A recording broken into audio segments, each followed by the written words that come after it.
affect us all, and we are here actively supporting you and your community. Every day, we're providing trusted information from top health experts, sharing tools to help protect families from fraud, and creating resources to support family caregivers everywhere. As always, you can count on AARP to advocate for you and your family. Join us and stay connected at aarp.org/coronavirus. I am Conor McGregor, multiple weight MMA champion. Conor McGregor. I've been through many battles in the octagon.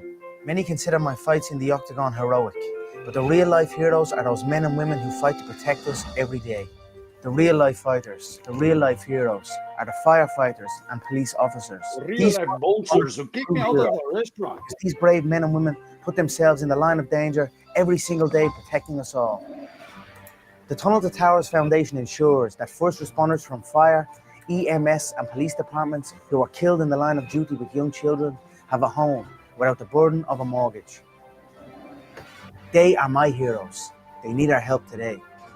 I'd like to ask you to join me in donating $11 a month to support their efforts. Your $11 a month honors and supports our first responders. Please call now at 1-844-BRAVEST or visit tunneltotowers.org.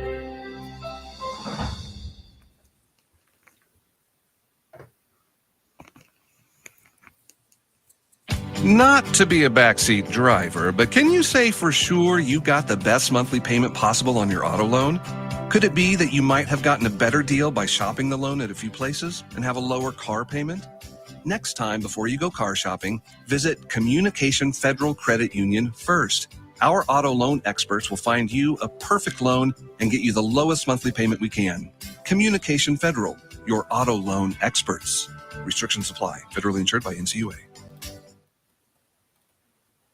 The following program contains coarse language and adult themes. Listener discretion is advised.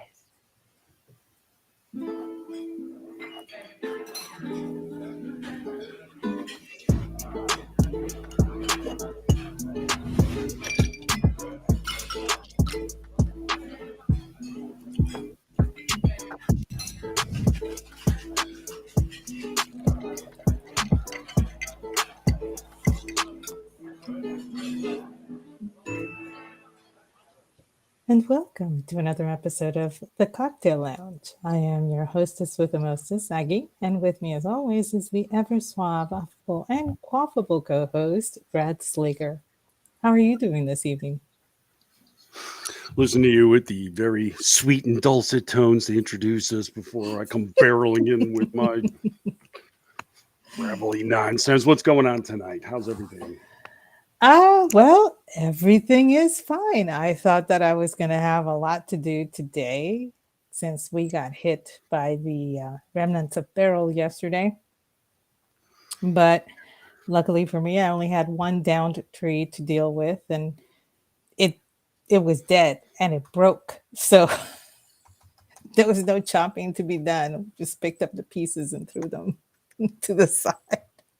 Well, there you But go. there was some debris, and of course my dog, and it was weird because we had gusts cycling through, so they would be like really, it would be the winds would be very heavy and very strong for about 2 or 3 minutes, and it would be like it would die down and be completely dead for 3, and then it would start up again, so but nothing got knocked off except one of my porch chairs, which landed on the ground right below the deck. And the dog saw it this morning at 5 o'clock and decided to start barking at it. Okay. So we get up to investigate, well, maybe a tree fell or maybe a large branch fell, and that's why she's barking, because it's something that she doesn't usually see. No, it was a porch chair. And of course, that chair should not be there or go, I'm going to bark. I'm going to protect my parents from that errant chair. And she did. Yeah, that's basically managing the workload. It's pretty I can take care of this job, and I'm going to do a hell of a job doing it. There you go. Yeah, she did a good job. But Well, yeah, glad you survived the yeah, tempest bands as they blew we did. through. We did. We got a healthy amount of rain, and we did not lose power, which I thought was kind of odd. Usually, I'm outside of the city limits, far enough out that we're usually the first ones to lose power. But no, it was the city proper that lost some power, No. but we never did. So that was also a blessing. Yeah. Hey, before we go too much further, I want to take care of something because I know if I know he's been struggling with it, and I know a lot of other people have too. There is actually a mobile version of the chat. It's just at the bottom. So when you go to the actual feed, if you open it up, you'll see an area at the bottom, and it's either going to say live chat or say something, depending on whether you have an Android or an Apple phone. So, Oh, good to know. because I know Brad's been like, I can't figure this out, and it took Well, other. no, now I have. Okay, well, I'm just making sure because I know other people have been like, I missed this, I missed the chat room. I'm like, I do too. We'll get it back eventually, I promise. But still, in the My meantime, problem was I'm operating entirely in the show dashboard, and I see everybody talking, and it's like I want to talk too, and then I realized you got to do it through Twitter, and then the whole Twitter was like a thing, and then whatever. So I figured it out. Wow. So the drama. I'm not a tech Usually the tard, drama but is reserved for me. Okay. I don't know. Last week you said you felt like a tech tart, so that's why I was trying to help now. Yeah, I know. And then I was like, well, screw it. I'll just go on I'll do it on the phone. I'll do it. And they were like, well, you can't. I was like, well, fuck. And there goes the phone across the room. And then, show. Oh my God. I thought I was the drama queen in residence. I am not a drama queen. No, he's the drama drag queen. Oh God. I'm Whatever. sorry. I see him as Vita Boheme in Tu Wong Fu now. Patrick Swayze's role. You're I can welcome. totally see it. You're welcome. The problem here is that you're all overestimating my care. Actually, I should say you're underestimating my apathy. Maybe that's the way to put it. But You're right. You're right. I do underestimate your apathy. That's why I just love watching people on social media just become unraveled and lose their ever-loving minds about topics and such. And it's like, you conservatives are going nuts. It's like, you realize I'm just like laughing at you. I don't care about this. Oh, you're typing on all caps and barking, and you people are just going crazy and you're so obsessed. It's like one tweet, I'm obsessed. Okay, well played. Got it. Yeah, you're pretty good about the apathy thing on Twitter. I gotta say. Love that they always go to the extreme, though. Well, Why are you losing your mind about this? It was like one tweet, one sentence, and that's losing mind. I'm automatically in the orange with you. Okay. Didn't know making a comment was DEFCON 2, but here we are. Apparently, yeah. There's a lot of drama that happens on Twitter, and I gotta say, I love drama. Not my own, but other people's. I'm always there for it. Mm-hmm. I'm always there for it. Yeah, I'm kind of drama averse. Not me. Like we have the family over, and all the hens are at the table, and they're all barking about it. And this guy at work, and I was here. My mother-in-law this, and I'm just like, I'm in the living room. I'll watch tennis over that, and that says something right there. And my parents came over. My father's going deaf. He's still trying to wrestle with the right combination of earphones and such. So he's lucky. And there I am. It's like, oh, doubles are on. Great. It's twice as much tennis as usual, I guess. Whatever. At least I'm not listening to that. So, yeah, we're in a tough time of the year, sport wise. There's a dearth. This is true. I mean, racing is going on. At least that's something. But that's only a couple days. I mean, a week. I'm sorry. There's just so many left turns I can take. So no. No, there's not.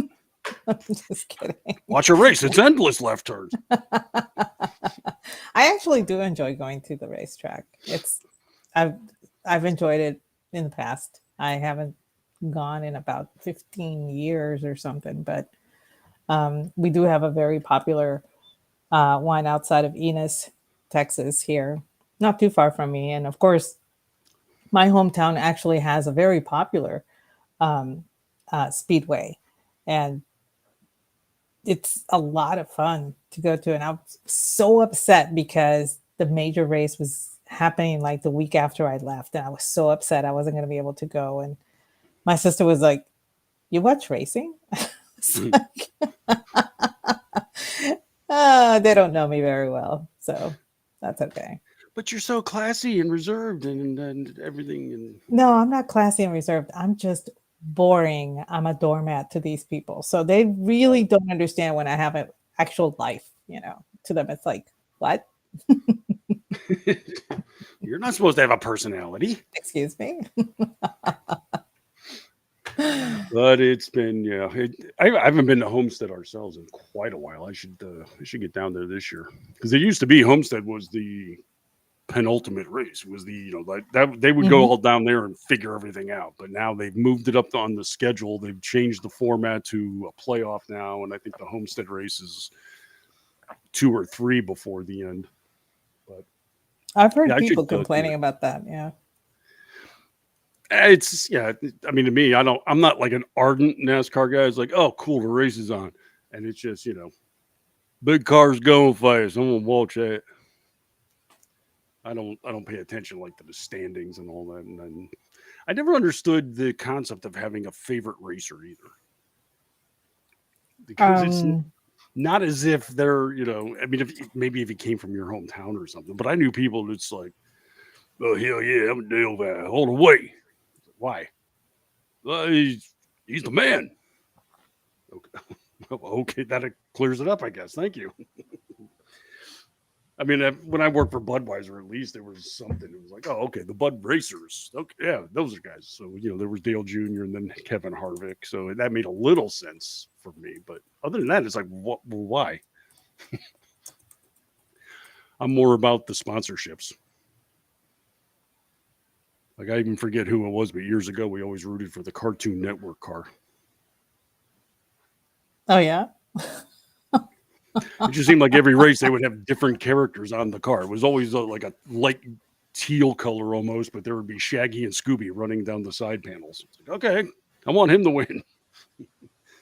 If only just to see that ugly-ass car in the winner's circle. That'd be hilarious. But nope.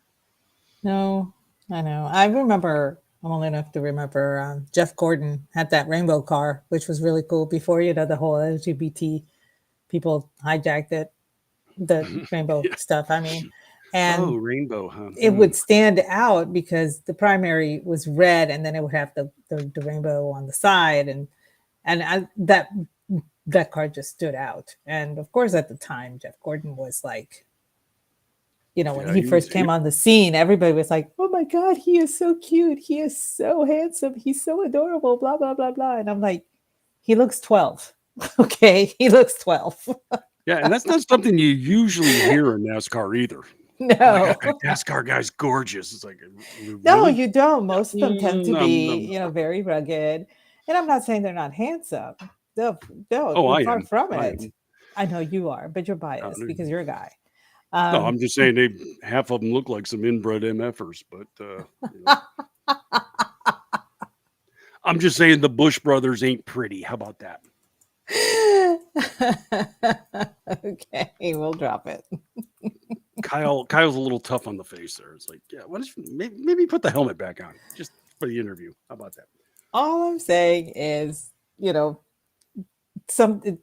because of looks, sometimes you get a resurgence in fandom and people pay more attention to the sport because of that. And Jeff Gordon stands out for that. Dale Earnhardt Jr. as well, when he started after his dad was famous at the time, and then he started racing and everything, and everybody's like, ooh, he's cute too. It's like, but Gordon always looked like he was 12. Like he belonged on the cast of Saved by the Bell. That's what he looked like to me. And so I just couldn't. And I just loved it. Everybody was all about Dale Jr. when he was racing. And it's like, he's not that good though. He wins occasionally, but not too often. And yeah, when I worked for Budweiser though, that was like, I would be driving down the road in the Bud truck, and people would be honking at me. And you got posters? You got what do you got, son? What do you get at me? I'm like, I'm not a salesman. I'm a tech. I'm sorry.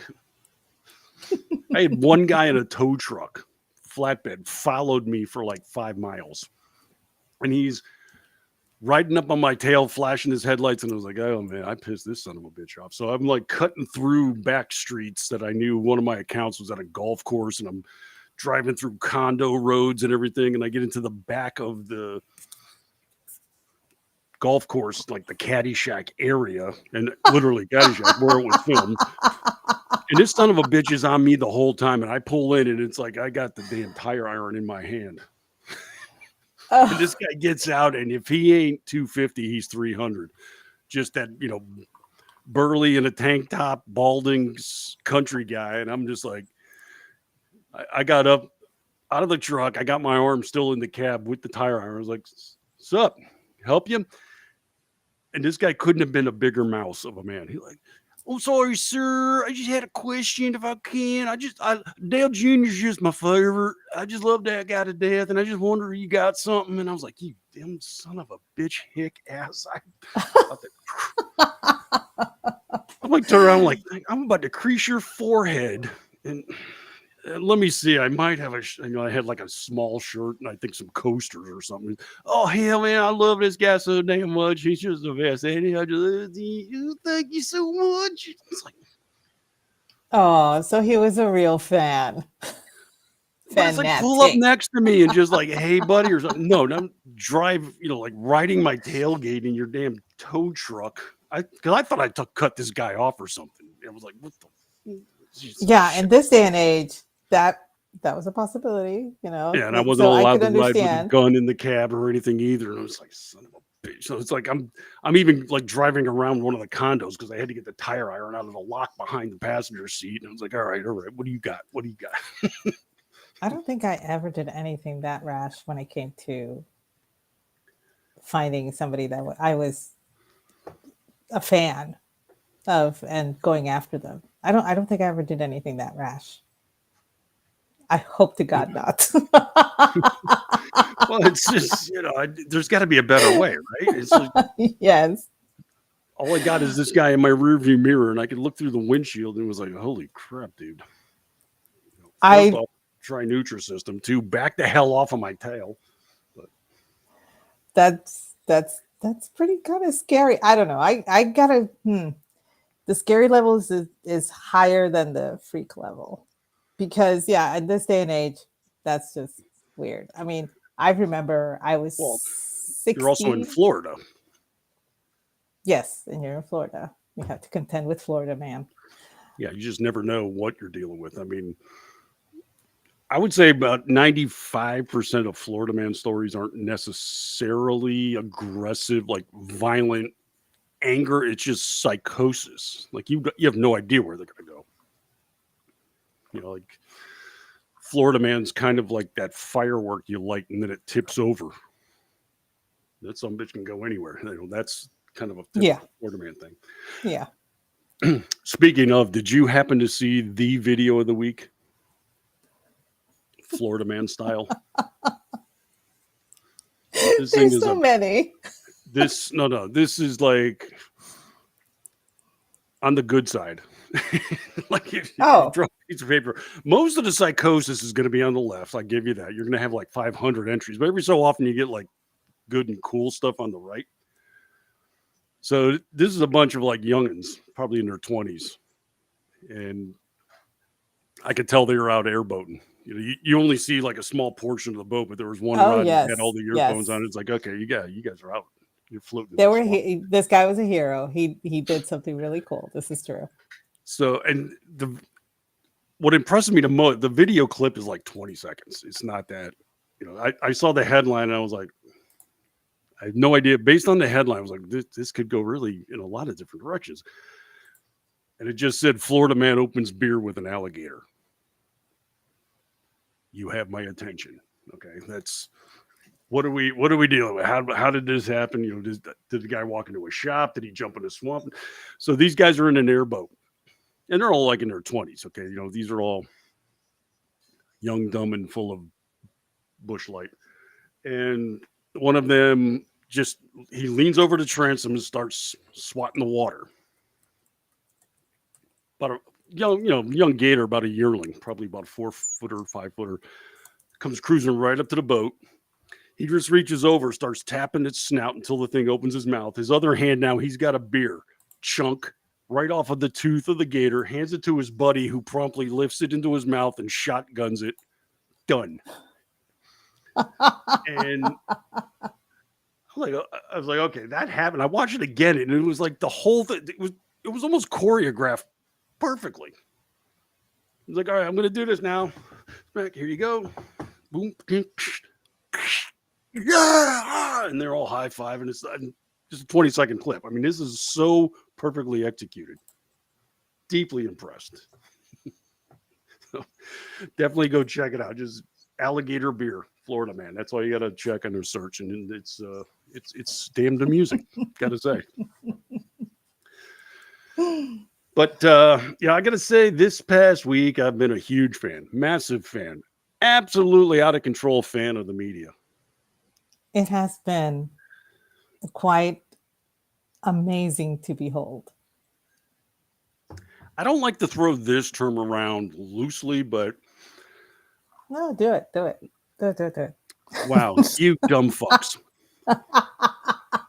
I mean, I just sit back and I marvel. I just marvel at this because these are supposedly adults. These are supposedly the smartest people in the room. Excuse me, reader, audience member watching us. Let me speak down to you and explain how things are. Okay, thank you. Just behave and quiet down. Let me tell you how it is. It's These really dumb funny shits. because they have forgotten two basic rules. The first one, the internet is forever. That's the first rule as a journalist. You'll always find it on the internet. Somebody's got it somewhere. And two, especially this applies to social media, but especially to Twitter, there's a tweet or a post for everything. And they have forgotten this. What they have forgotten is that people can check things now. You know, they still operate. This is actually happening. The bulk of the people in the media are operating as if we can't go find stuff out. Yes. They think it's still 1990. Mm-hmm. Thank you for tuning in to ABC World News tonight. These are the stories you should focus on and nothing else because I'm going to give them to you. Okay, Yeah. There's sorry, nothing that else going ship on in the world except for this. That ship has sailed. It's off the horizon. We've got all kinds of other crap we can do now. So, in the wake of the Joe Biden meltdown at the debate, the press has been completely exposed, and these people are now just scrambling. I'm already choking. And they're pretending as if we can't think all the way back. Wow. I remember back in the day of June when you told us all of this stuff was fake, false, crap, garbage, and created by the conservative media. That's false news.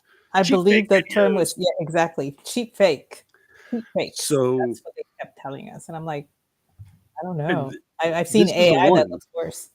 This is just a huge one. This is it's been going on for years and years, but I mean, it is so immediate. It's like there's never really been a story that has this much of a 180 in such a short period of time. Those are fake. Don't believe them. They made it up.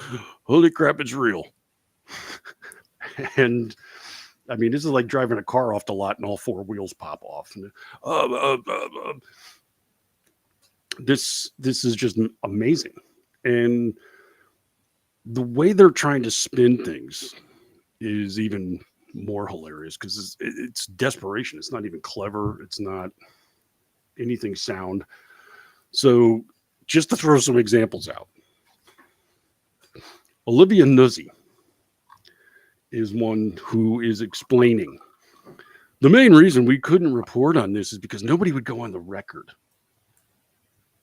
And she's saying that this is the fault of the administration and other people in politics because nobody would actually come out and tell us this. But in her complaint, she says that there was a conspiracy of silence, regarding Joe Biden. Okay, conspiracy. Hmm. They're all everyone in the media is a victim of this conspiracy of silence. However, she says in January, I began hearing similar stories. Yeah. Wait.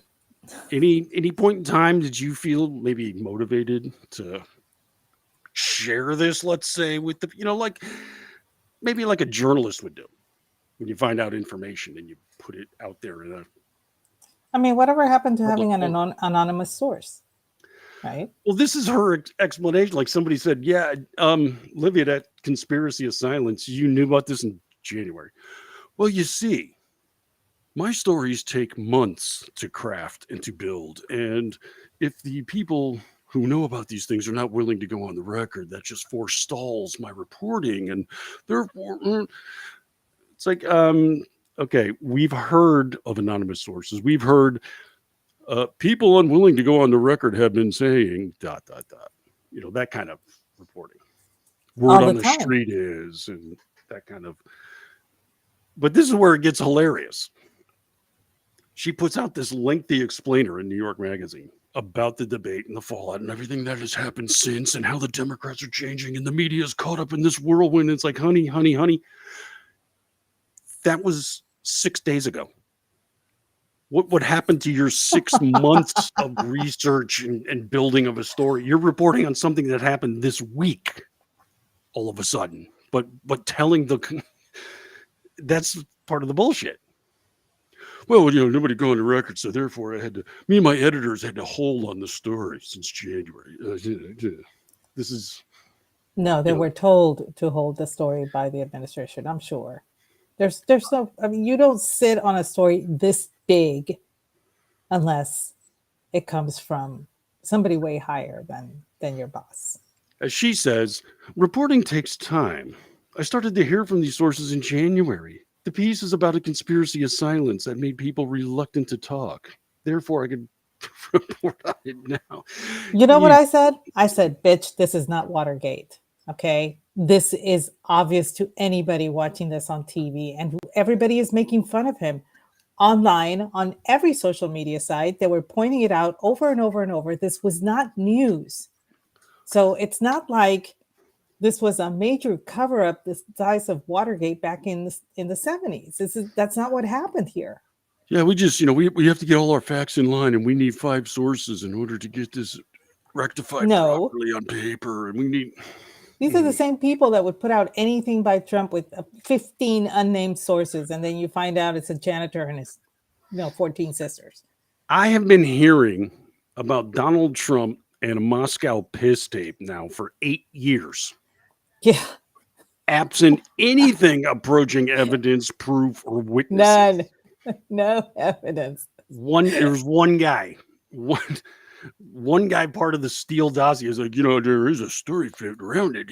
He pissed on a bed to piss off Obama because he used to sleep in it with a hooker and we all know about this. Everybody's reporting on it. There's nothing. There's like zero substance to the story, and we all know about it. Then we've got Jill Filipovich. Oh God, I hate her. I'll take it back. I just despise her. I don't hate her.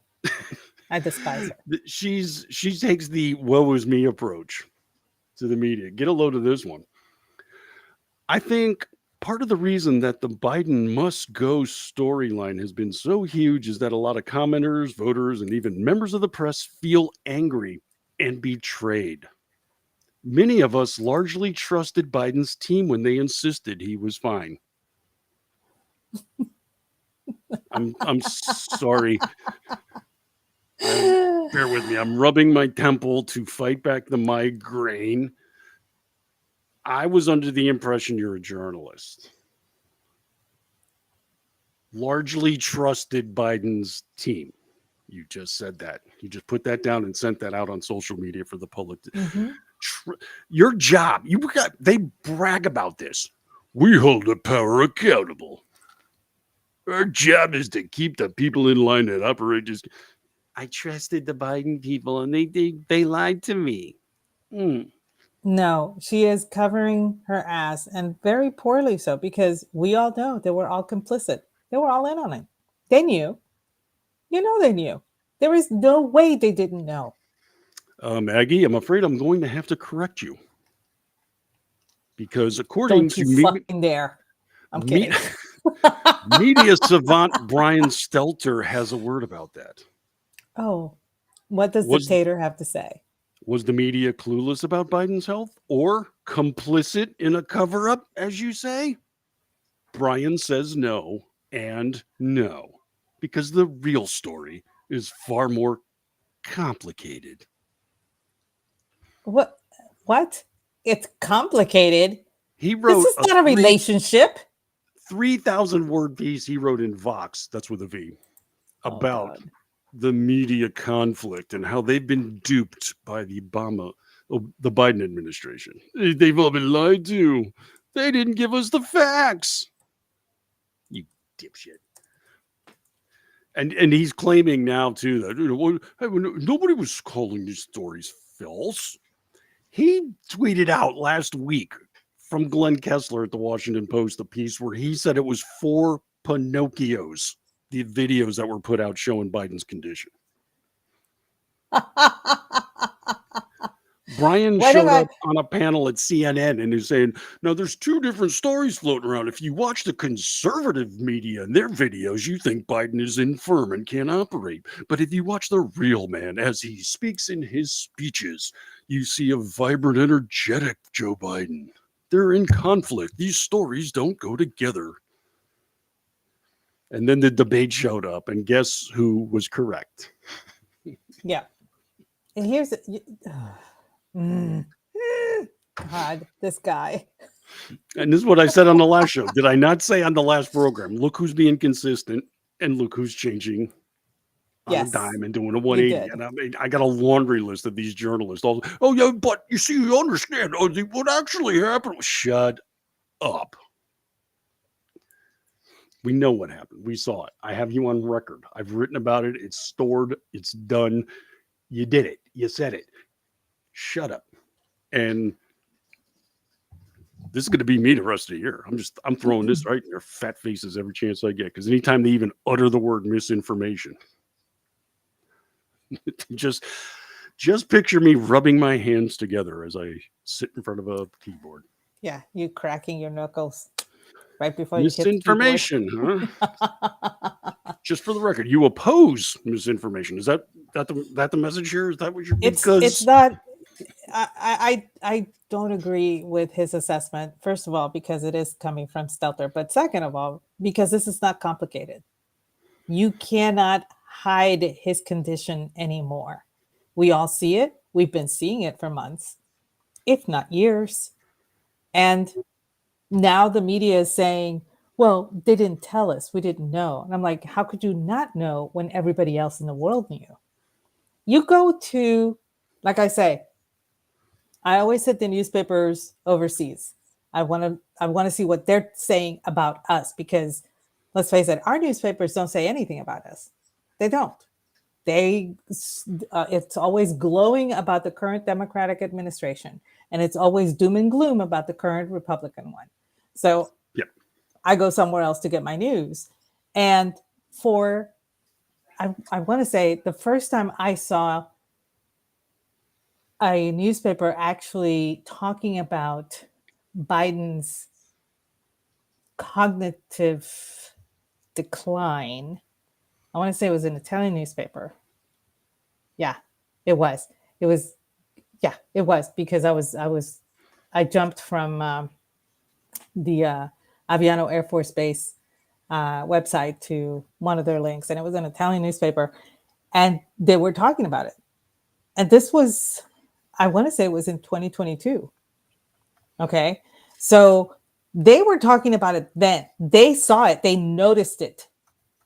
We have been noticing it all the time. We say it constantly on social media. We call out whenever somebody says, no, that's not it. So it was slippery, it was tripped, blah, blah, blah, blah. And you know what I found interesting was that everybody that was coming back with, well, Trump slipped too. he has cognitive issues. I'm like, yeah, did you notice that the colonel that was walking with him slipped as well because the ramp was wet? Everybody forgets that part, Well, that and it's colonel right should be there. And so, and it just amazes me that they keep trying to rewrite history and force it on us as being factual when, it's basically Orwell coming to life, deny the truth that you see with your eyes and only pay attention to the truth that government gives you. Well, I think it was Stelter himself last week supplied an Orwell quote, and everybody was like, "Dude, that's the one. That's the one he said." And I'm like, "About you." Yeah, it's you. Hold up your fucking mirror. That's what I told him. I think he may have blocked me. I don't know. but yeah, it was so ridiculous to have the left, who has been running cover, and here's the dirty secret: the newspapers in Puerto Rico question the journalists here for running cover for Biden. Okay, I've seen that. And it is hilarious to me because those newspapers are very friendly to Biden, but they understand that it is dangerous to have somebody in cognitive decline. They still remember what happened. You have to recall, Puerto Rico is a few years behind everybody else in everything. So they still remember what happened with Reagan. And they still remember how everybody was questioning his cognitive decline at the end of his second term. So they're questioning, why are they not questioning Biden's? Because this is serious. And, this is something that they take seriously. And admittedly, they're a very Biden-friendly area, but these are people who are Hispanic, who still believe in that whole, 3 families living together under one roof. So you have your grandparents and your parents, that kind of thing. And you keep them close and you take care of the old folk in your family. So they don't understand why the family is letting Biden do this. They can't comprehend that. So they tell themselves, well, maybe it's just a fluke. Maybe it's not really happening or everything. Well, guess what? That debate was televised in Puerto Rico, and it had, SAP. You could find the Spanish, thing running concurrently with it if you wanted to understand what was going on. And nobody understood what was going on.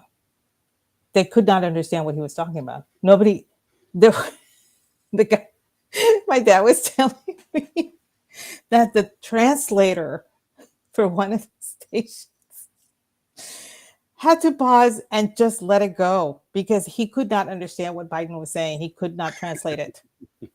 And I was dying. I was like, Dad, you've got to be kidding me. He's like, no, but we didn't understand it either.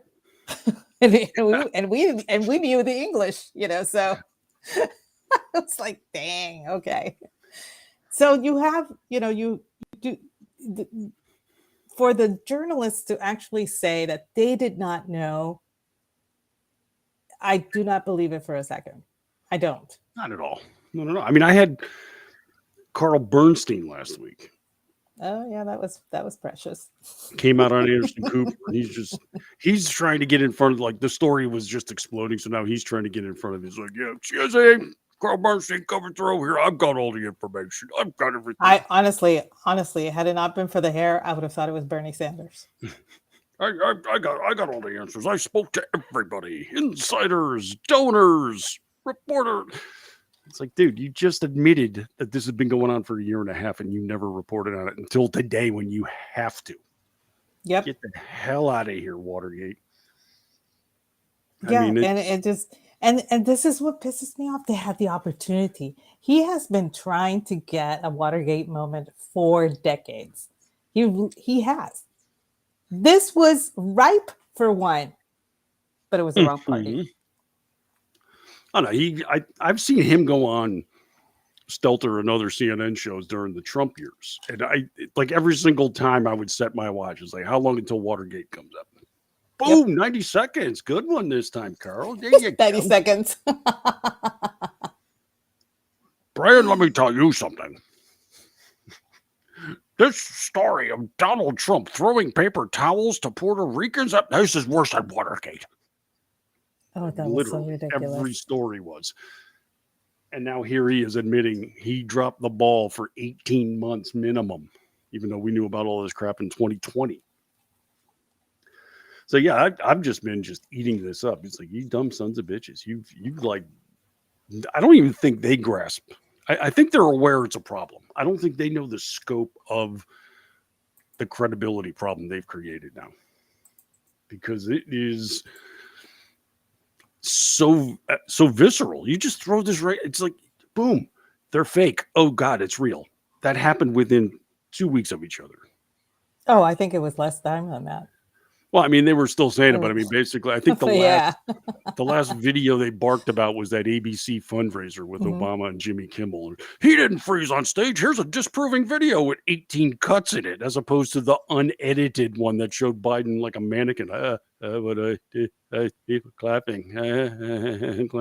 Oh, hi, Barry. This way? Okay. That was all on video. No, here, this one shows you. And then the one time, at the moment he's freezing up, it cuts to a shot from the back of the auditorium. Yes. Yeah, that was convenient. I'm like, and you're saying that ours is fake? They're telling us, there you go, disproves it. There he is right there. It's like, which dot? The one in the middle, that black speck? Pieces of shit. And just marvel at it. So this is what else has been going on. The White House has now been desperate to repair his image.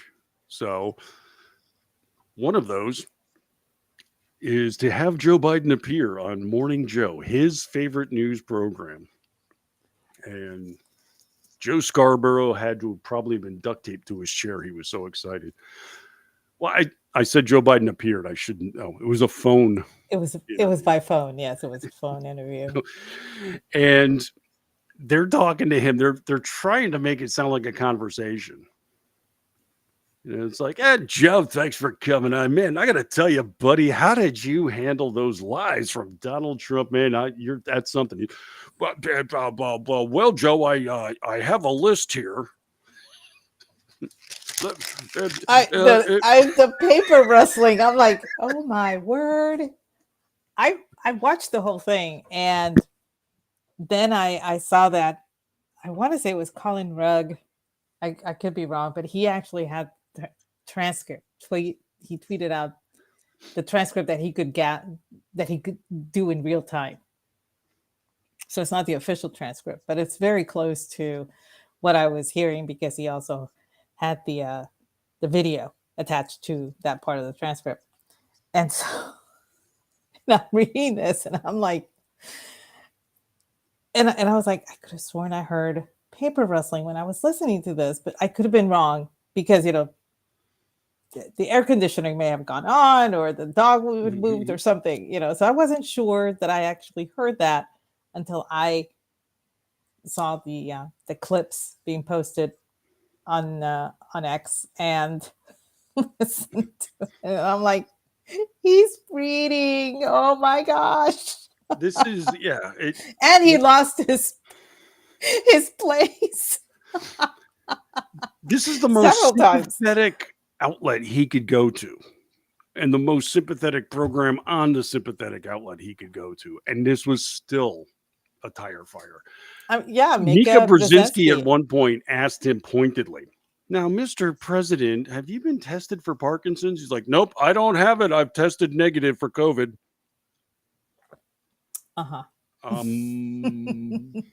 Joe, moving on. Just a mess. It was a train wreck. It was, and then complete train wreck. I think it was just before the 4th. I want to say on the 3rd. One of the first repair jobs they would do is to have Joe go to Wisconsin, and they announced he's not going to speak to anybody in the media, like major outlets. It's like, well, that's the first thing you don't want to do when you're trying to repair your image, is have the press show up and help you. Only local media. So it was only black news outlets that they were speaking to. Not being racist, that's what they were. And spoke with a reporter from a station in Philadelphia, WURD, and then another one in Wisconsin. Both of these reporters then show up on CNN Saturday morning to discuss the interviews.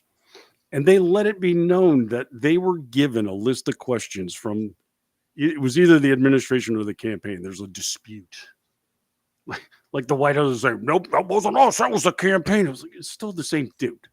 It's the same thing. Come on. Don't blame Biden. This came from Biden. Come on, man. And it turns out they were given like 8 questions and they were allowed to choose any 4 they were asking. It turns out both reporters asked the same 4 questions. And that's like, what? It was all orchestrated as always, and has always been taking place. And she's cool with it. She's like, no, and I chose the questions that I wanted to ask. It's like, of their questions. Yeah. I mean, of what was given to you. And, they go on with it. And this is what cracks me up about the press so much. It's like, they literally are insulated and don't like think beyond their bubble. And the rest of the country is like, so wait a second. They gave you the questions. The White House gave you the questions. You had to ask their questions of the president. And then it was like, oh, ooh. That's probably not a great look. That's not a good look. Yeah, that's not a good look. And people started saying, like, yeah, what the hell, guys? I had to laugh. Sunday, or Saturday, John Carl from ABC News Sunday was like beside himself. He's like, oh, this isn't right. This should not be happening. This isn't proper. It's like, Carl, dude, it can't be your first day on the job. I'm sorry. How did you not know about this? This has been. He actually says now, to state the obvious, this is not how it's supposed to work as a reporter. Yeah, John, you want to maybe tell that to the White House Correspondents Association? Because they've been putting up with this crap for years. Oh, yeah. I mean, for him to play stupid, and I am saying that, yeah, he's lying his ass off here. He knew. Oh, of course he did. How could he not? It was like, it literally did get out, mostly because of the New York Post, because nobody else wanted to touch it. But an AP reporter caught photograph of Joe Biden. He's always found with note cards, always found with stage directions. You go over here, stop, then you. This is how it's spelled out on the cards. We've seen it. Yes. We've seen it. And if it's in all caps, Mr. President, don't say it. That's your direction. It's that kind of thing. And he still gets it wrong. But one of the cards that was caught on camera had a list of questions. They were numbered. Each question had the reporter's name, the reporter's picture. The picture, so that he could identify them. Outlet, the question and answer. This was at a joint presser with, I think, the South Korean president, I want to say. And it was Courtney Sam Narani from the Los Angeles Times was the number 1 reporter on his card. And guess what? She became the number 1 reporter called upon by the president. And guess what? She asked a question right in line with the one on his card, to which he was able to refer to said card and answer said question. This was national news. We saw this. And John Carl's like, oh my gosh, this is unprecedented. Sage Steele came out and said, when she was at ESPN, she sat with Biden for 2021.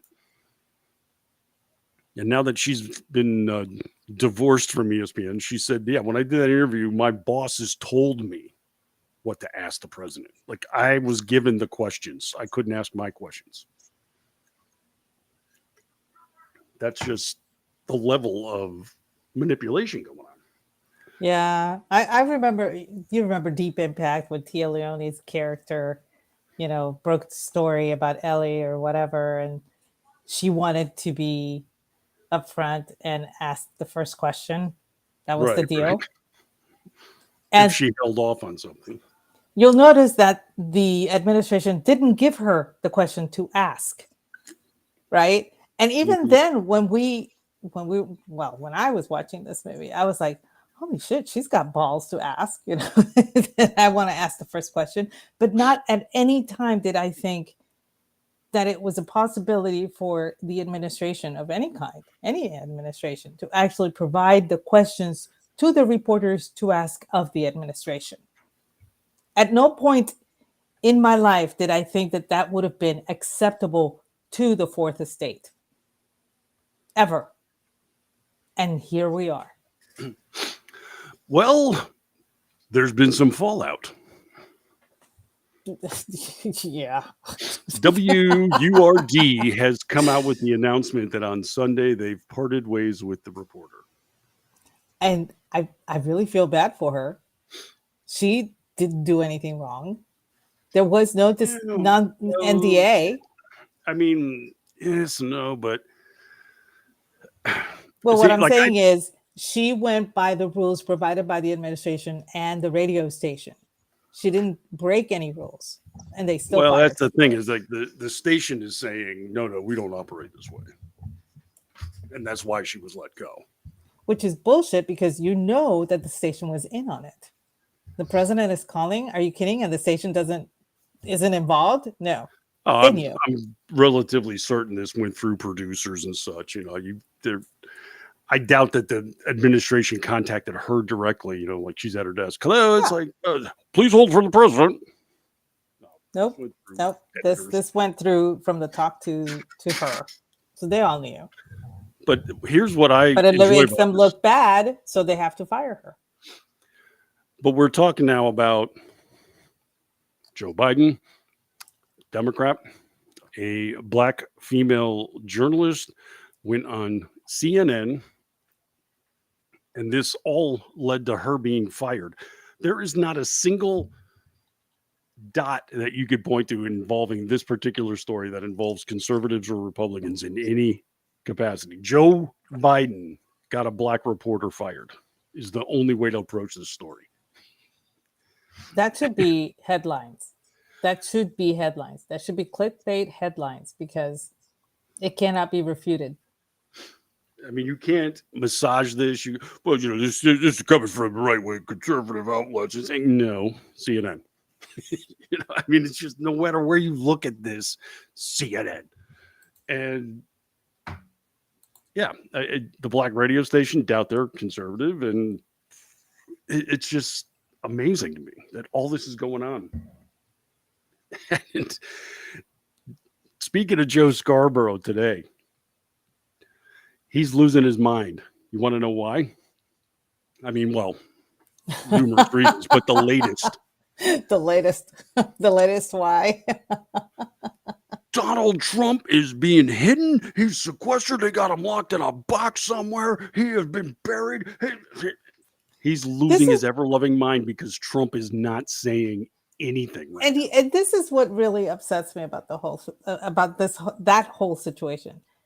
For months, they keep saying he can't shut up. He runs his mouth, and we don't care what he has to say. But now, when he keeps his mouth shut, it's a problem. They've been trying to shut him up for years. His words are dangerous. Mean tweets could lead to violence. He needs to be kicked off social media and censored. He's a danger. And I'm like, these are the same people that had absolutely no problems with Joe Biden calling a lid at 9 a.m. Mm-hmm. So yeah, I have absolutely no sympathy for these people, and they're being complete assholes about the whole thing because no, you can't have it both ways. You can't be bitching about the fact that the man won't shut up, and then bitch about the fact that he has. For 8 years, they've wanted him to shut up. He's quiet for 2 weeks, and they can't handle it. Say something, distract us away from Joe Biden. Yeah, that's exactly it. That is why they're pissed, because they cannot use Trump as an excuse. They cannot use him to distract away from Biden. There are no distractions from Biden. Even what's happening in France and in Britain is not distracting from Biden right now. No. And that's just, that's two entire dumpster fires going on. Still not distracting from Biden. That's the part that just amuses me. It's like, why won't he shut up? Okay, well, Say something, will you? Damn it. And I mean, I'm for one shocked that he has been quiet. But no, he's speaking down here in Florida this weekend. So Yeah, I heard a rumor that Tua might be attending to the rally. I've heard that was false. Okay. I mean, I've seen the photos, but I think don't know. I mean, I'm pretty sure the dude is like busy with like, I don't know, NFL shit, but could be wrong. I mean, you can take an afternoon off. What the True. No, we'll see. If he shows up, great. If he doesn't, okay. It's not a big deal. And I had to laugh at this over the weekend too, because the New York Post came out and said, man, we are really on the verge of seeing Kamala Harris becoming the first DEI presidential candidate in history. Where's the lie? The press has been all over that this week. I saw so many come out. You can't say that. That's racist. Oh my God. Wow. So they admit DEI is racism, because they've been telling me it wasn't. Yeah. They have been saying, they're the ones saying that DEI is inclusive and it's about diversity. That's what the D stands for. So how is it racist? How is that statement racist? Nobody can tell me, because they're the same people that are telling me that DEI is not racist, and now they're saying that's a racist comment. So square that round peg. Well, the amusement is basically that all the New York Post really did was repeat what the media was saying 4 years ago. Because Joe Biden came out and said, flat out said it, I'm going to choose a woman, probably a person of color, and a woman. Yeah. So, and then Sam Stein at Politico, I love this. He says he was part of the dog pile. This is Sunday, pretty much, when the media all just got all up in a tizzy about the Post. He said the inability of conservatives to not do this type of shit is a potentially major upside to elevating Harris. So he's basically saying this is racism, and those conservatives are being racist. Why? For pointing out that she's a black woman. Guess what Joe Biden did? Oh, here's a laundry list of news sites that did the same thing.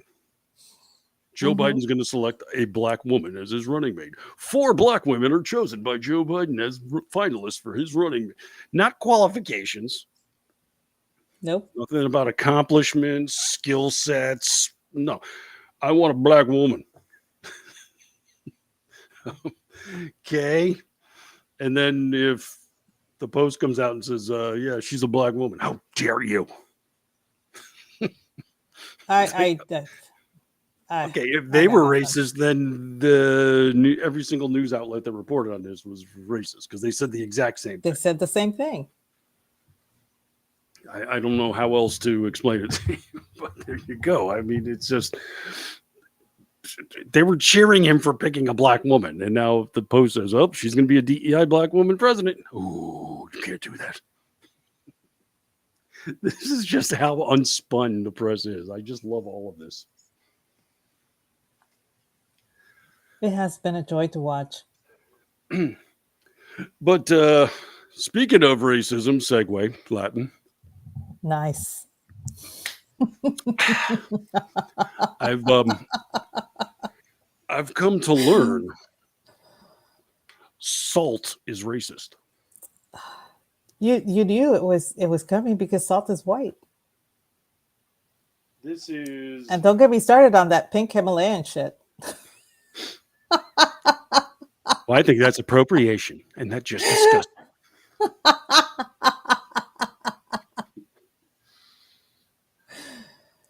This is, I probably should have done some research for the show. You know, as here I am bitching about reporters not doing their jobs. But how long has Utah's Great Salt Lake been empty? It's like, I want to say like 15,000 years. It has been, yeah. I mean, they complain. They sometimes it goes up, sometimes it goes down. It goes through periods of extreme drought. It's literally in a desert. Yeah, I know they get. Yeah, imagine a desert that has no water. Oh, shocking everyone. This seems to be a problem. But no, we've got a more pernicious problem attached to this, because you see, I guess there's been lower levels of water in the lake that doesn't have water than usual. I'm sorry, I'm still hung up on this. The Great Salt Lake. The reason it's salty is because there used to be ocean water there, which means it has receded, which means at some point in time there was more ocean on the continent, and they're worried about climate change raising ocean levels to this was before, and we didn't do it because we weren't here. So explain to me what happened. I'm probably going to ruin somebody's life if I keep asking these questions, so I'm probably a racist or such. Hey, what do you know? I am a racist. Yeah, you managed to, complete that circle. Congratulations. Study shows Great Salt Lake dust impacts some communities disproportionately. Want to know which communities? The minority ones. Yes, but specifically two minority ones. What happens is, science, they have dust storms on the Great Salt Lake. And what this manages to do is lift up significant clouds of salt into the sky and atmosphere and such. And they expose residents to up to 26 micrograms per cubic meter, whatever. What I love the most, though, as we know, when anything of this sort happens, any kind of cosmic or environmental or pollution or anything of the sort, it always affects minorities more. It's just a rule of life. So according to the study, quote, people in Utah are concerned about the lake for a variety of reasons, and this study adds environmental justice and the equity implications of the drying lake to the conversation. So basically, sounds to me like there were some scientists that weren't getting noticed properly, and like, we studied the micrograms and the sodium levels are rising in the cloud levels, and in the upper strata feels that this is going to fall. And people are in the back of the room that are like in their lab coats still, like, it's racist. Yeah, the other people, they get affected worse too. So we're part of this study. Here's how it goes. Quoting the study now. When lake levels rise, overall levels of dust go down during dust events, and the gap, especially between Hispanic and Pacific Islander people, narrows with respect to the levels of dust exposure for non-Hispanic white people.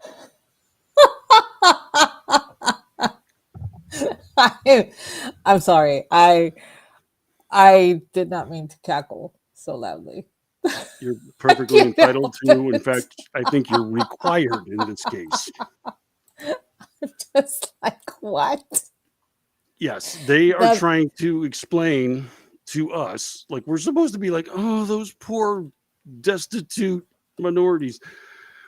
800 square miles of exposed bed of the Great Salt Lake is disproportionately affecting Pacific Islanders and Hispanics, according to the research. So now, in your mind, visualize where Utah is located. Landlocked area that it is. Mm-hmm. So the dust from the Salt Lake rises, skips California, and goes to the Pacific Islands and infects them with racist salt. Also rises up and turns south away from California and hits the Hispanic areas of, I guess, Arizona, Mexico. What? How do white people not get affected by this? Is non-scientist. I'm going to Okay, just full so disclosure. like I said, the only thing that I can make it, because I have not read up on this, I'm just trying to make it work in my head. Why would they specifically target these as, these particular groups? And all I could think about, I know that in the Pacific Islands, Mormonism has been a very popular religion, and a lot of them have moved to Utah, and as a consequence of it. But but putting that aside, all I could think about is perhaps people who are Hispanic and Pacific Islanders don't need, or I guess they don't have air conditioning. So you have you have the open window effect where you would get all the dust coming into your house or whatever. But even that makes no sense to me, because this isn't Puerto Rico, where we don't have central air in Puerto Rico. Some places will have a single room unit. See, I was going to go with maybe the Pacific Islanders have a predisposition for hypertension, and the extra salt in the air contributes. Well, believe it or not, that's actually true of Hispanics. Nailed it. Boom. So there's that. But I cannot make this work. But I just say it. How are white people not affected?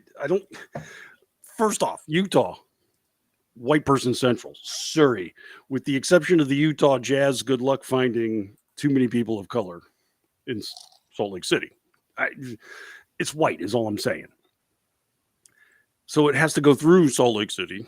It has to go through California and not affect white people there, and then traverse the ocean and hit Pacific Islanders, and then affect them differently, worse. This is the thing. They keep insisting this is the case, but they don't tell you the what suffering are they going through? How is it affecting them? You're just telling me. I don't know.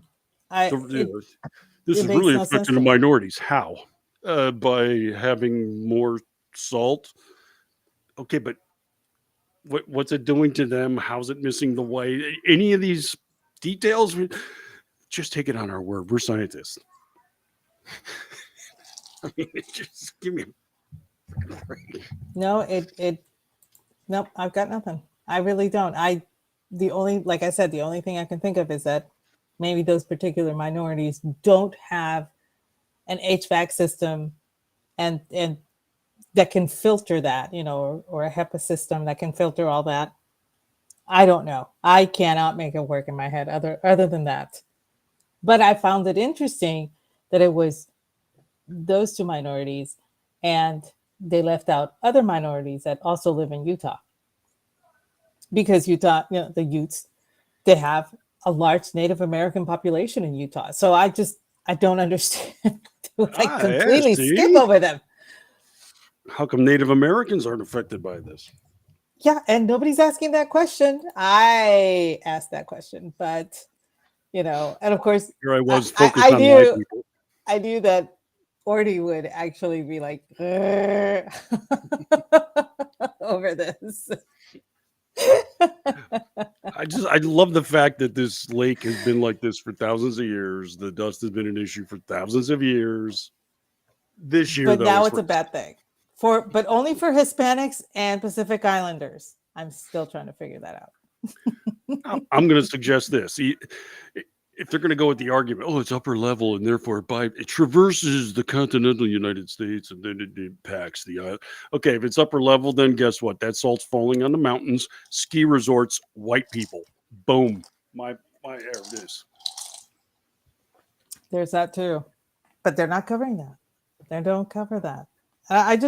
The whole climate change affecting people disproportionately, that is making something about race when it comes to climate change, which the hoax is on so many levels. There are so many layers to that hoax that I just cannot. No, yes, climate does change.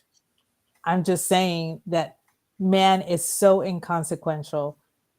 We've had at least 2 global killers on this planet, and we're, life is still thriving. So I'm not there. I'm Well, not. actually, I have it on an authority that over the epochs there have been 4 mass exterminations on the planet. Yes. Yeah. They're I only speak of the 2 that are always mentioned. One was Specifically. ice, one was lava, one was a meteor, and There were 2 meteors that were were considered there? global Okay. killers. Yeah. Yeah. So, but yeah, I'm like, if you watched Life After People, which was a show, I think it was on ID or History or one of those channels, they would talk about these places that were abandoned and how fast nature would take them over. And I'm like, yeah, nature has absolutely no problem with climate change. I don't understand why it is that man is so hell bent on taking responsibility for it. But we all know it's because it's a power plant. Well, I mean, just look at Chernobyl. Yeah, look at Chernobyl. Yes. You cannot possibly tell me that there's new stuff coming out of there, and I'm all for that. I mean, it wasn't. I want to say it was 2016 that journals of natural science, several journals actually put out papers. They published papers about the Mekong Delta in Vietnam, discovery of thousands of new species. And I'm like, but we're killing the planet. I'm like, Well, I'm sorry. I mean, I love the nature documentaries and watch them on Netflix and such. And who's that one British guy that's always yammering about animals? Attenborough. Oh, David Attenborough. Mm-hmm. He's incapable of delivering anything about animals without talking about it. Mankind is wiping out the species at an alarming rate. And it's always, like if this 1-2 inch newt or something is wiped out, the entire ecosystem will collapse. And we have been responsible for the wiping out of several species. No, I'm not denying that is true. But just because I turn my car on here in Texas doesn't mean that the one-elbowed newt up in the Pacific Northwest is going to be endangered. But that's pretty much what they're trying to connect. I mean, that's why they took out phosphates from dishwashing detergents and dishwasher detergents, and it's all shit now. I have to use more in order to be able to. Now you can put TSP if you know that's always the where case. to get it. Like their solutions end up more. But like when they do the low flow, and it was toilets, all because of have some to flush tiny 4 little times. fish, up in the Pacific Northwest, and that is ridiculous. These are the same people that said, "Oh my gosh, we're killing off all the trees. We're moving from paper bags to plastic," and now they're bitching about the plastic bags. And I'm like, "You did this. You literally, this was you." And the same thing, we had to drink out of water bottles a few decades ago, and now the water bottles are clogging the landfills, and every solution leads to the next problem. Yeah, all the It's time. like, But anyway, I'm sorry, but there are some good news when it comes to digging. Do tell. I'm dying to hear. Well, they discovered something rather precious in a sewer. How come every time I say that, people look at me and tell me to leave? They found a marble statue of Hermes, otherwise known as Mercury, in an ancient Roman sewer in the country of Bulgaria. And it's really funny because it was laying down and it was covered in soil, like it had been protected.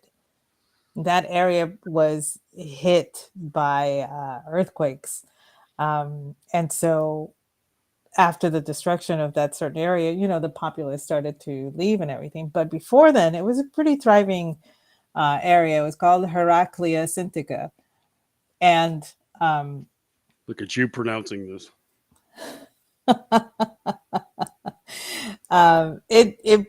It was found in a sewer. And the thing was, they surmised that there was a change in attitudes and in religion, because at the time, Christianity was starting to seep through the areas, but being very, a lot of them still had their superstitions. They took care of their old gods as well. So they probably think that, even though we're switching over to Christianity, you don't want to destroy anything just in case this Christianity thing doesn't work out. So let's put our gods away, but not destroy them. And so this one was placed in a Roman sewer. And before y'all think it's that kind of sewer, it's a Roman sewer is completely different from a current sewer. But it still works in the same way. The their sewers don't stink. Yeah, trash. It's literally washed out. That kind of thing. But it can still be icky. It can still be icky, but it has levels. And so the lowest level, it's going to be the refuse, and the levels are really weird, because it looks like stairs on either side, but they're very deep stairs, deep. Like the stair itself is like huge. So you have these levels, and the lowest one, that's where most of the refuse will be. The next one is where the dirty water usually washes out. They rely on the gravity. The crap settles on the bottom. Rolls downhill, I believe is the science. So this was actually on one of the upper ledges, and it was covered in soil. And so it was found in almost perfect condition. I think maybe like one of the hands had a crack in it or anything, but the head was intact. Everything was intact, which is amazing because it was made of marble as opposed to a bronze statue. So that was a really unexpected find. You don't expect to find a statue in a sewer. I've got questions. Okay. First would be, am I wrong in thinking this sounds like a case of this was stolen and, oh my God, she's at the cops, and they tried to dump this thing?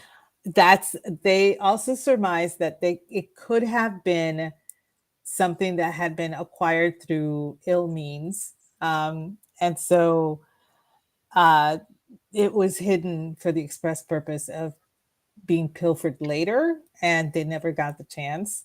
So, because that is the only one they have found down there. Seriously, they've been, and like I said, a lot of archaeologists, we live for this shit, literally and figuratively. We like the places where people threw away their refuse. We like where they threw away their garbage. We like the sewers. We live for this stuff because it tells us more about what people ate, how people lived, the utensils they used, the type of pottery they used. We learn a lot about people through these places. So I wasn't surprised that there's a dig going on in Roman sewers, because you do get a lot of great finds in the sewers. And so people, everything that you threw away would end up in the sewers, to include goblets and broken pottery and dishes that possibly belonged to someone you hated, or a torn dress, or a torn robe, or you would find anything in the sewer. So, but you don't expect to find a complete statue. And the thing, it's not like 2 feet. It's not a small statue by any means. It's a pretty fucking tall one. It's 7 feet tall. It's not something that you can just sneak out in your toga. Okay. Well, this leads to my next question then, which would be, when it comes to excavating a sewer. Isn't this something you throw to the freshman class? You're such a jerk. Well, I'm asking. I mean, you're the one with the master's degree in people, so I'm going No, for actually, yeah. Well, here's the thing. When I worked with the Coprolites, I was a junior in college. You actually, a lot of people are like, oh my God, I can't believe you're actually literally working with shit. But it's fossilized, people. Okay, it's literally rock. It's not a big deal. It does have a certain stigma because of what it was, but it's still, like I said, it's stuff that we had to classify. You do learn a lot from it, believe it or not. So, but I'm just trying to imagine like 2,000-3,000 years from now, and there's like a university class that's excavating let's say one of the football stadiums here. Oh man, we found it. They always congregated and the people were here. And then they find that row of porta johns out in the parking lot where everybody was tailgating. And then this I is where don't we're gonna think it would find the work. good stuff. And it's like, no, you're gonna find No, I don't think it would work. Well, you're the gonna thing find is, condoms and vape dispensers. That's about it. Apparently, yes, there were sexual rituals taking place here. Actually, there have been some prophylactics found in sewers before. Ancient sewers. Yeah. So it's not outside the realm of possibility. But it usually it was older students. The freshmen didn't ever really have a chance to work in the labs like that. I can't really say because I wasn't a freshman anthropology major. I did not start taking my classes till I was a sophomore. I switched. So I don't know what the freshmen would have been able to do. But as far as stuff from, like I said, sewage, a sewer or a garbage pit or a cooking pit or anything of that sort, it was usually the upperclassmen because we needed the experience, we needed the knowledge of what to look for in order to get going in such an area. So it wasn't the freshmen dealing with shit. It was literally the upperclassmen dealing with the shit. Well, one day I can hopefully get to that level. I know this is the way it works. Then job. it's like, can I go excavate the sewer? No, are you kidding? You're just a freshman. Well, I was telling you, my girlfriend, one of my girlfriends, actually was giddy because she got to work in a sewer out when she was in Italy on a sabbatical. She took a sabbatical when we were in college, and she was out there for 6 months. And I mean, she was in her element. She said they found so much stuff, and one of the big finds was Roman glass, which is very rare to find in a sewer in large enough pieces to be identifiable. So that was. I mean, she came back and told us stories, and she would scream about them and everything, and it was a lot of fun. But it was better to be in the Roman sewer where it was nice and cool rather than where I was stuck out in the middle of New Mexico in the middle of summer. So, you got to take, I think she won that one. Working in the Roman sewer was definitely better than working out in the hot, crippling sun in New Mexico. Oh, got it. But yeah, so that was actually a very cool find. Like I said, at the time there was a move towards Christianity, and the paganism was out of favor, but a lot of people would keep pagan rituals and they would keep pagan idols and put them away just in case the Christianity thing didn't work out. You know what I mean? So hedging bets. So my guess is that this was carefully put away, But I think that your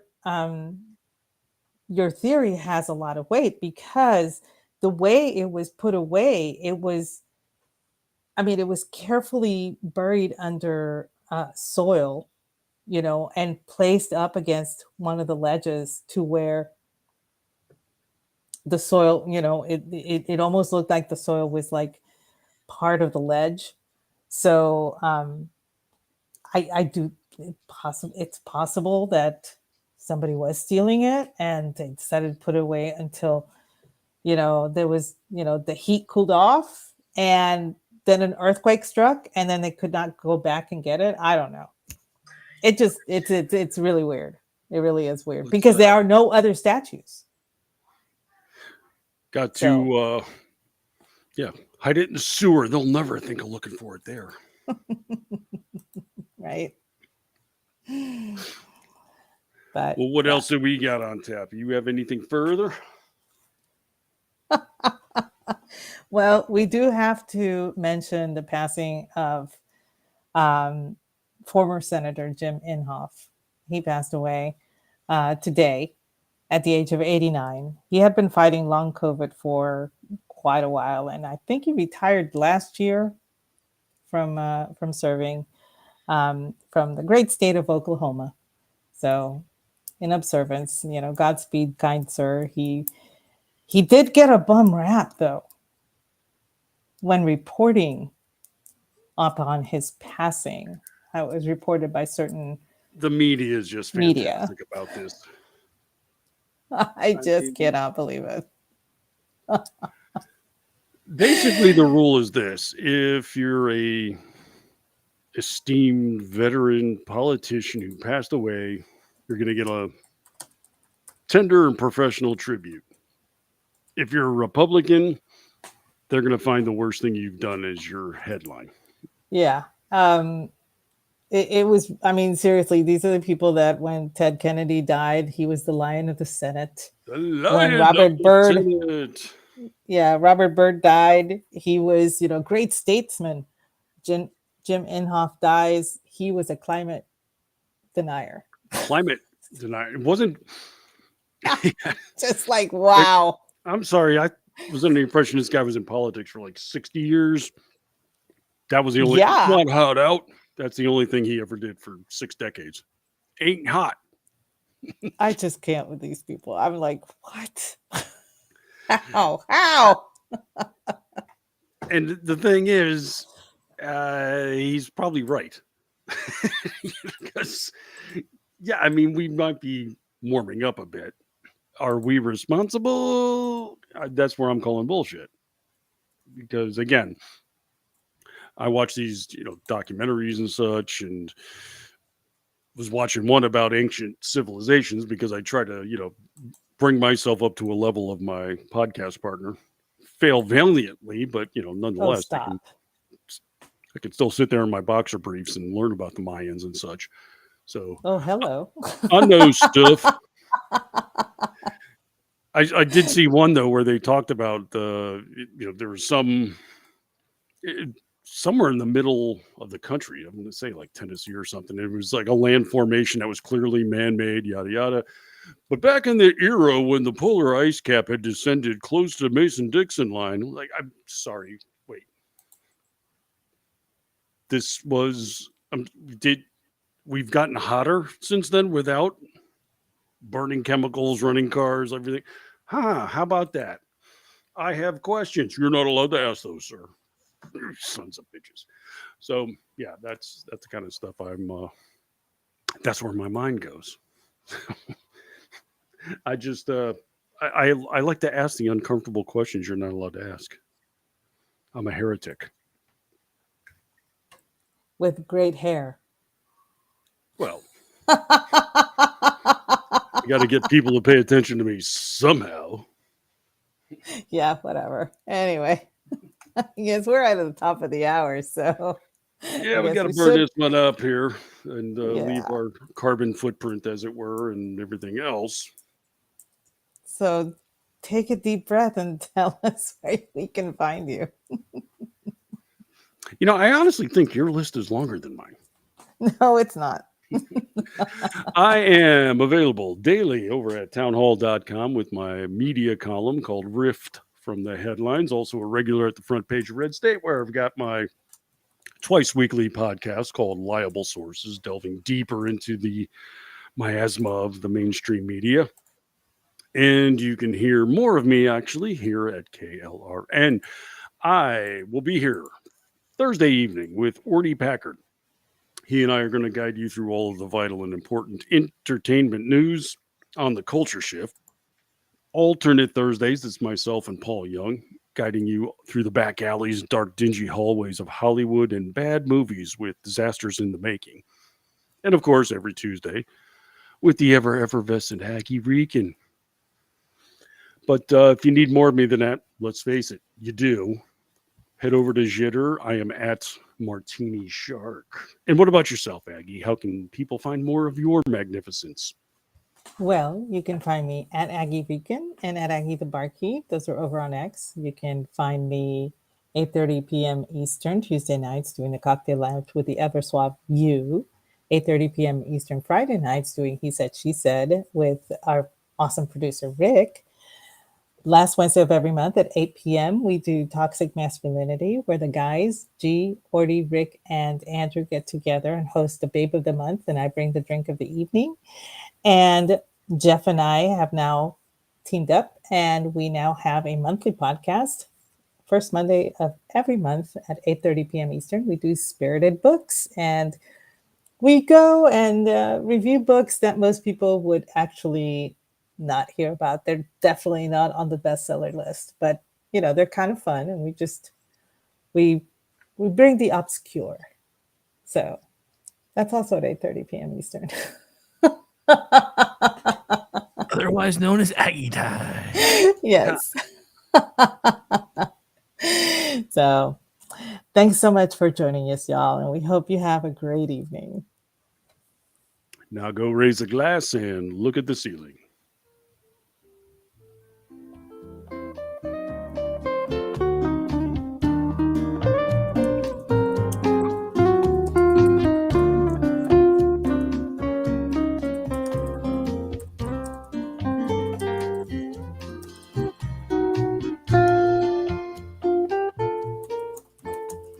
Say goodnight, Gracie.